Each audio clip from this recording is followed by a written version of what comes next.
Now, very often when I jump into a London taxi, the cabbie, if he's of a chatty frame of mind, will ask me what I do for a living. My heart sinks because I usually know what is coming. I tell him and he replies, religion has been the cause of all the major wars in history. It's an odd remark. I've heard this repeated almost like a mantra, not just by taxi drivers, but by American academics and commentators, psychiatrists, but it is an odd remark because the two world wars were clearly not fought for religion but for secular nationalism. Military historians tell us that we never go to war for a single ideological reason. There are always a host of deeply interrelated factors, military, political, economic, and one of the chief factors in warfare is economic, the competition for scarce resources. Similarly, scholars on terrorism tell us that whatever ideology is promoted by terrorism, it's always inescapably political. It's about grabbing power or changing power or deposing power, but it always has a political element. I feel that at the moment we are obviously in a deeply, dangerously polarized world, and we need to understand all the factors that go into the violence that that shocks us to the core. And if we just persist on blaming the whole thing on religion without taking into account these other factors, we are missing important parts of the puzzle that we should apprise ourselves of. I'm not saying that religion has not been abused and is not implicated, but it's never the whole, nor even the chief factor. Now, one of the problems is the use of the word religion itself. For about 50 years now in the academy, it's become a truism that it's impossible to define religion. That our Western conception of religion, which dates back to the 18th century, which sees religion as a separate activity, something separate from other mundane activities, that is a private search, a private quest, a personal matter that must be kept out of political life, that centers on a supernatural God and a set of clearly defined beliefs and practices.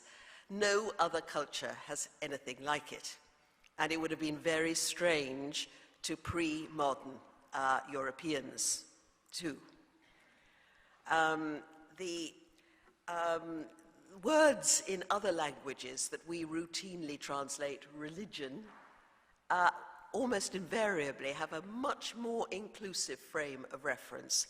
In Arabic, din, it means a whole way of life. The Sanskrit dharma takes in spirituality, but it also takes in politics, judicial matters, economics, and state building. In the Greek, the Oxford Classical Dictionary tells us that no word in either Greek or Latin corresponds to the English religion or religious. Our development of this, of a specialized view of religion as essentially private search, was a revolutionary innovation. And it produced secularism, the separation of church and state, which I'm all for. I think it has done, it's not least because it's been very good for religion.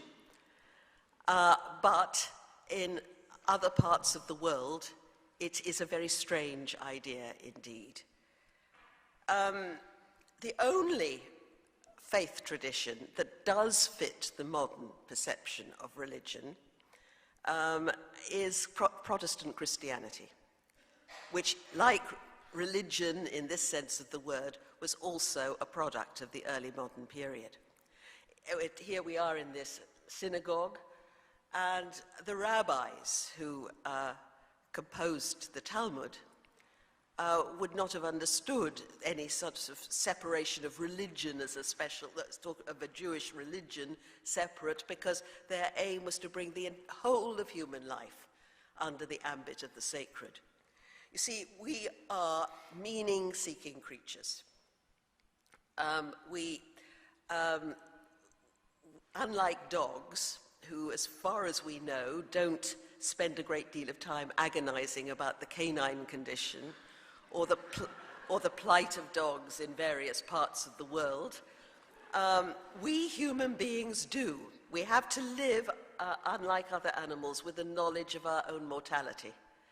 We find that the prospect of our extinction hard to bear. We are distressed by injustice, perhaps dating back from our hunter-gatherer days when society was more egalitarian.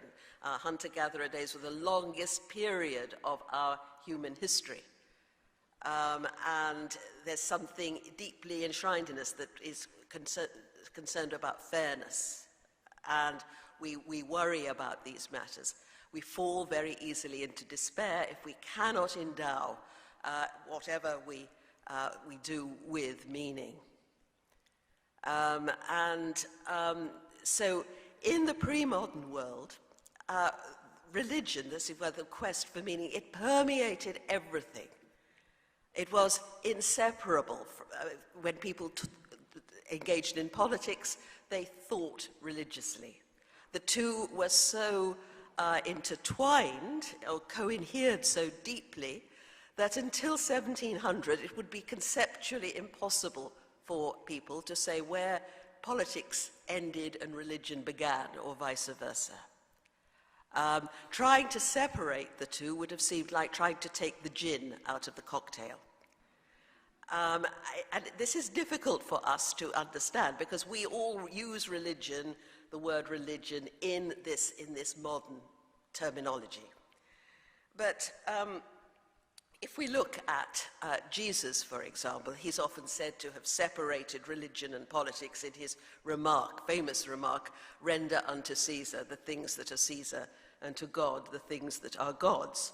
And he's saying this as he looks at the Roman coin of tribute that has Caesar's head upon it. Now, every single anti-Roman uprising that happened in first century Palestine was based on the premise that the whole of the land of Israel and all its produce belonged to God, not to Rome. And therefore, when Jesus says, "Render to Caesar what is Caesar's," there's precious little to give back to Caesar, because everybody knows that everything belongs to God. And the Greek word apodote, give it back. Take it back, Caesar. We don't want this coin here. Rather, as Jesus cast out demons from a possessed man, and put them into a herd of pigs, and they rushed into the sea. And before they did that, he asked the devils, "What is your name?" And they said, "My name is Legion." Legion, the strongest evidence of Roman occupation in Palestine at that time. And Jesus is doing what a lot of colonized people would like to do, putting them into the pigs and pushing them into the sea. When Jesus overturned the money changers' tables in the temple, an act that probably led to his death, he was not pleading for a more spiritual Protestant form of worship. He was, for centuries, ever since the Persian time, the temple had been the center of the imperial administration in Judea. And the tribute, the taxes collected in kind from the peasantry, was stored in the temple, and Jesus is calling it a den of thieves. And he is also quoting the prophets. Prophets of Israel had harsh words for those who said their prayers assiduously, but neglected the plight of the poor and the oppressed. And they lambasted their rulers who were guilty of war crimes. They would not have understood the separation of religion and politics. Neither does the Quran, which is not concerned with doctrine, but is a plea for a more just and decent society where the vulnerable are treated with respect. And so this idea of separating religion and politics, we'll come to how that came to be in a moment, but it was an innovation, and a good one for us. It was a good one. It enabled our modernization to go forward. It was essential to our modernization process. It may not be so beneficial, as we'll see, in other parts of the world.